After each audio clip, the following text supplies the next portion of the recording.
the Day of Judgment finishes. This is regarding the Day of Judgment. Everyone will be shaded with what he or she spent for the sake of Allah subhanahu wa ta'ala.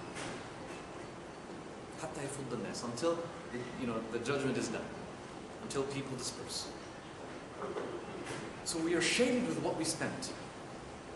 Now the narrators of this hadith, they say that because of this, so and so Sahabi would make sure that he would give in charity every single day,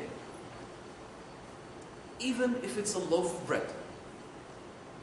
And the narration even goes further and says, even if it was an onion. An onion. So the Sahaba were competing.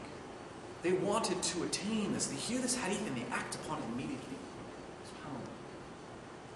And shade is something that we long for in these hot days. If you're walking outside in the sun and you remember shade, remember this hadith. Remember this hadith. It's very hot outside, subhanAllah. And so when you walk outside, you're like, where's the shade? And you're looking around. Is there shade here? Oh, there's shade there. I'll walk there. There's shade here? No, there's no shade here, so I won't walk there.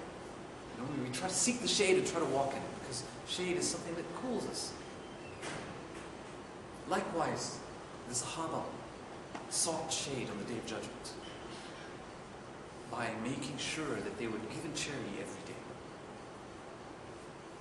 Another beautiful hadith narrated in Bukhari talks about those that are shaded on the Day of Judgment and gives 7 of them, lists 7 of them.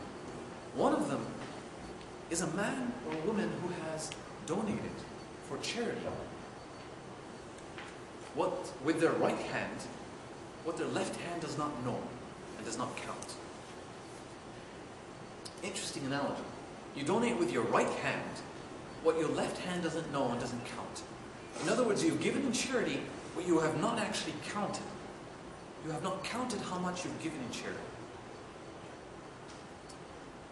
And Ramadan is a month full of blessing. Ramadan is a month of Quran. Ramadan is a month of Qiyam. Ramadan is also a month of sadaqah, charity. And it is said that a charity given in Ramadan is multiples of times greater than a charity given outside of Ramadan. SubhanAllah. And we have these immense and many opportunities to give charity. Many opportunities to give charity.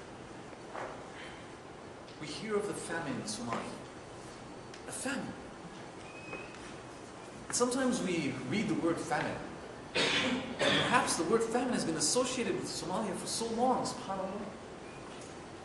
We read the word famine now, and very few of us actually feel something. Like famine, may Allah make it easy on them. Do we actually feel what they've gone through? That there are children and women that had to move, leave everything behind, and just go out seeking any refugee camp where they can drink some water or obtain any kind of food. These are people that are malnourished, that can barely do anything. These are people that are calling for you and I to do something about it. And if Ramadan teaches us to be hungry and to be patient in hunger and to feel for those that feel and suffer through hunger, if it doesn't push you to use your right hand to give for the sake of Allah subhanahu wa ta'ala, then what's the use of that hunger? Why feel hungry then? Why not have the type of fasting that other religions have, where you can have some snacks, or you're just fasting from meat? Why go through hunger? You're not even allowed to have a drop of water. If you're not going to feel for the others that are suffering through hunger and pain and famine, then what's the use? What's the point?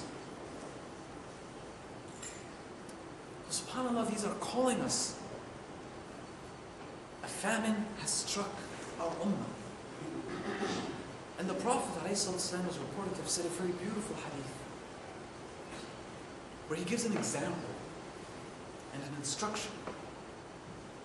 He says, مَثَلُ الْمُؤْمِنِينَ فِي تَوَادُّهِمْ وتراحم كمثل الجسد الواحد إذا اشتكى عضو تداعت سائر أعضائه بالسهر والحمى. كما قال عليه الصلاة والسلام in Bukhari and Muslim. where he says that the example of the believers in their love for one another, in their mercy towards each other, is like a single body, one body.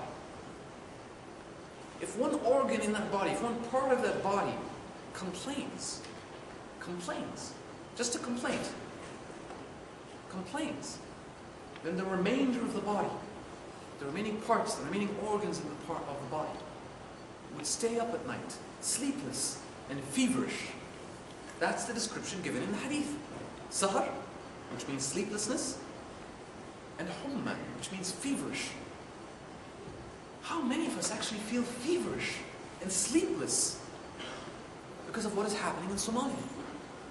How many of us feel feverish and sleepless because of what's happening in Libya when refugees tried to go to Tunisia and didn't find blankets to cover themselves in the cold?